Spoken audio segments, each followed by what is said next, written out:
नमस्कार, जय जिजाऊ, जय शिवराय, जय समुद्राचे. तर आमची ज्वारी मस्त उन्हात वाळवून बिळवून झालेली. आता भरून ठेवायची, वर्षभर टेन्शन नाही. कारण की ह्याच्यामध्ये लिंबाचा पाला, त्याचबरोबर खडं मीठ टाकलं जातं, जेणेकरून की त्याला कीड लागत नाही. वर्षभर धान्य टिकून राहतं आणि एकदम आमची ज्वारी बघू शकता मोठ्या. तर आता आपण ज्वारीच्या ह्याच्यामध्ये लिंबाचा पाला टाकला आणि आता ही जी गोष्ट दिसते ह्याला कणिंग म्हणतात आणि धान्याची कोटी देखील म्हटलं जातं. आणि इकडे बघू शकता असं आता आम्ही हे धान्य पॅक करून ठेवले, कारण की हे धान्य आम्हाला वर्षभर टिकतं. असं एकदम पॅक करून ठेवतं, टेन्शन नाही, किडा लागत नाही, काय नाही. इकडे तुम्ही म्हणाल काय, तर हे आहे पाणी तापवायचा बंब. म्हणजे की आता इकडं गावच्या ठिकाणी असं म्हटलं, तुम्हाला सांगण्यासाठी म्हटलं जाईल, गावठी गिजर.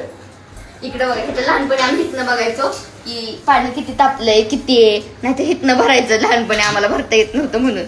आणि इकडून जाळ बाहेर येतं. असा गावठी गिजर.